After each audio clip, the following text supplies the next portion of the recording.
अस्सलाम वालेकुम friends, इल्मिया academy की तरफ से स्पोकन इंग्लिश से रिलेटेड एक नई वीडियो में खुश आमदीद। फ्रेंड्स, जब किसी को किसी लैंग्वेज में नॉर्मल चिट चैट करना आ जाए तो समझ लें कि आपको वो ज़बान वो लैंग्वेज आ गई है, यानी कि उस लैंग्वेज पे आपको अभी काफ़ी हद तक अबूर हासिल हो गया है। मुझसे यही मेरे स्टूडेंट्स क्वेश्चन पूछते हैं कि जी हम इंग्लिश में नॉर्मल जो डेली बेसिस पे चिट चैट होती है वो करना चाहते हैं, लेकिन जब भी हम इंग्लिश में नॉर्मल चिट चैट करने लगते हैं तो हमारे माइंड में वर्ड्स ही नहीं आते। हम बात तो करना चाहते हैं नॉर्मली इंग्लिश में, लेकिन ऐसा होता है कि जैसे किसी ने हमारे माइंड को, हमारे दिमाग को, हमारे मुंह को पकड़ लिया है। तो उसकी सबसे बड़ी जो रीज़न है वो ये है कि हम डेली बेसिस पे इंग्लिश बोलने की प्रैक्टिस नहीं करते। हम एकदम एक्साइटेड हो जाते हैं, इमोशनल हो जाते हैं कि अभी तो भाई मैंने इंग्लिश में नॉर्मल चिट चैट करनी है, तो जिसकी वजह से हमने डेली बेसिस पे तो प्रैक्टिस की नहीं होती, जिसकी वजह से फिर हम वो नॉर्मल चिट चैट नहीं कर पाते, वर्ड्स हमारे माइंड में नहीं आते और हमारा मुंह भी जो है वो बंद हो जाता है। इसकी रीज़न ये है कि डेली बेसिस पे हम प्रैक्टिस नहीं करते। जब डेली बेसिस पे प्रैक्टिस नहीं करेंगे तो आपके माइंड में वर्ड्स नहीं आएंगे। एक्चुअली वर्ड्स कब आते हैं? जब आपको ज़रूरत होती है। फॉर एग्जाम्पल, आपने कोई सेंटेंस बोलना है, कोई एक्सप्रेशन है डेली चिट चैट का, आप उसको इंग्लिश में बोलना चाहते हैं लेकिन आपके माइंड में वर्ड नहीं आ रहे, तो अब आप क्या करेंगे? डेफिनेटली आप डिक्शनरी कंसल्ट करेंगे या मेरी किसी वीडियो के कमेंट बॉक्स में टाइप करेंगे जी ये सेंटेंस है, इसका क्या ट्रांसलेशन है, इसको इंग्लिश में इसका सेंटेंस क्या होगा, तो ही आपको पता चलेगा। तो जब आप इस तरह डेली बेसिस पे करते रहेंगे तो एक दिन आएगा, मीन टू से कि आफ्टर 1 मंथ, 2 मंथ, 3 मंथ, कि आप इंग्लिश में नॉर्मल चिट चैट करने लग जाएंगे। आज की वीडियो में मैं आपके लिए कुछ सेंटेंसेस लेके आया हूं जो कि आपको आपकी स्क्रीन पर नजर आ रहे होंगे, जो कि डेली की बेसिस में जो नॉर्मल चिट चैट की जाती है उसमें इस्तेमाल होते हैं। तो अगर आप भी इन सेंटेंसेस की इंग्लिश जानना चाहते हैं तो इस वीडियो को एंड तक जरूर देखिएगा। वीडियो शुरू करने से पहले अगर आप हमारे चैनल पर नए हैं तो चैनल को सब्सक्राइब करके बेल नोटिफिकेशन को ऑन कर लें ताकि इस तरह की हर नई आने वाली वीडियो आप तक टाइम टू टाइम पहुंचती रहे। तो चलें वीडियो स्टार्ट करते हैं।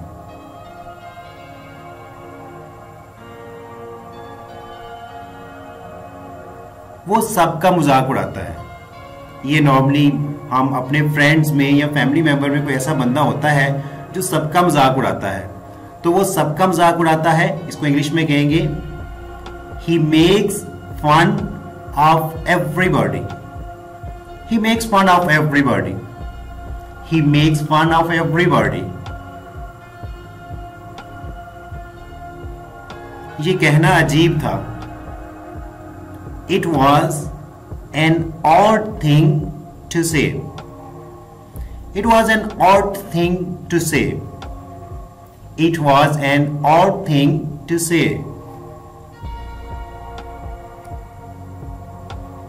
ठीक है, मैं हार मानता हूं। किसी बात पे बहस हो रही है और एक बंदा कहता है कि ठीक है भाई मैं हार मानता हूं, तो इसको इंग्लिश में कहेंगे All right, I give in. Give in जो है ये एक फ्रेज है जिसका मतलब है हार मानना। All right, I give in.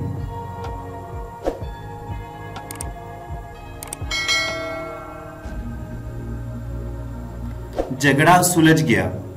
कुछ लोगों के दरमियान कोई झगड़ा था तो मतलब वो मसला हल हो गया, तो हम कहते हैं झगड़ा सुलझ गया।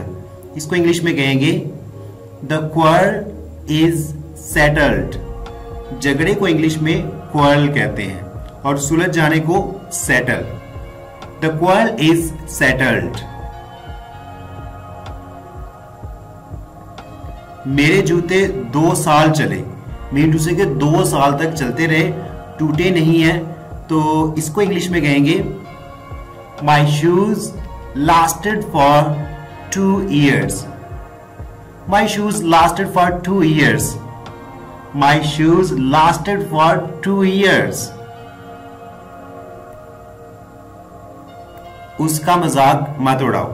वैसे भी मजाक उड़ाना अच्छी बात तो नहीं है, तो उसका मजाक मत उड़ाओ, इसको इंग्लिश में कहेंगे don't make fun of him. Don't make fun of him. Don't make fun of him.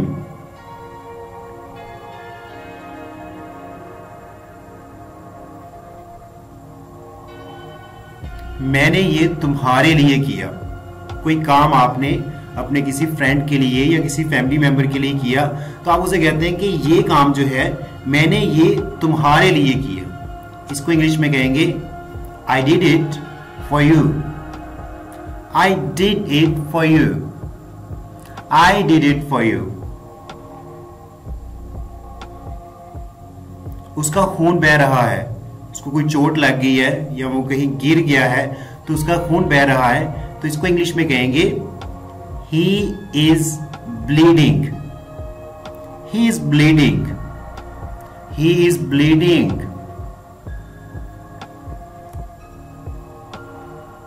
मुझे पता था ये दिन आएगा। आपको किसी से कोई एक्सपेक्टेशंस होती हैं, उम्मीदें होती हैं, आपको नजर आ रहा होता है कि वो बंदा बहुत मेहनत कर रहा है तो उसकी कामयाबी का एक दिन आएगा। तो जब उसकी कामयाबी का दिन आ जाता है तो आप उसे कहते हैं मुझे पता था ये दिन आएगा। तो इसको इंग्लिश में कहेंगे I knew this day would come. I knew this day would come.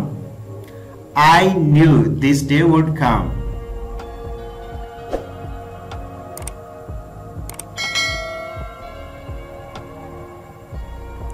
आपको सफाई देने की जरूरत नहीं।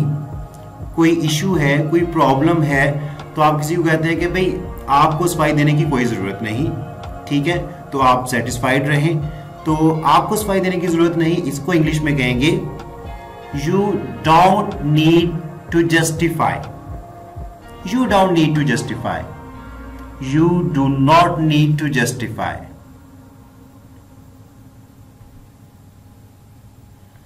मैंने डॉक्टर को बुला लिया है, इसको इंग्लिश में कहेंगे I have sent for the doctor. आपके फैमिली मेंबर्स में किसी की तबीयत खराब है तो आपने डॉक्टर को बुलाया हुआ है तो आप कहते हैं जी मैंने डॉक्टर को बुला लिया है। तो इसको इंग्लिश में कहेंगे I have sent for the doctor.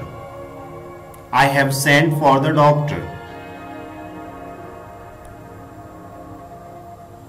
उसने मुझसे सारे काम करवाए, इसको इंग्लिश में कहेंगे He made me do all the work. He made me do all the work. He made me do all the work.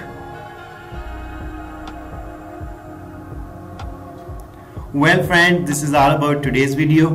Video अच्छी लगी हो तो लाइक और शेयर करना मत भूलिएगा। और हाँ, अगर अभी तक आपने हमारे चैनल को सब्सक्राइब नहीं किया तो जल्दी से चैनल को सब्सक्राइब कर ले ताकि इस तरह की हर नई आने वाली वीडियो आप तक बासानी पहुंच सके और आप रेगुलर बेसिस पे इंग्लिश में चिट चैट करते रहें। Thanks for watching the video.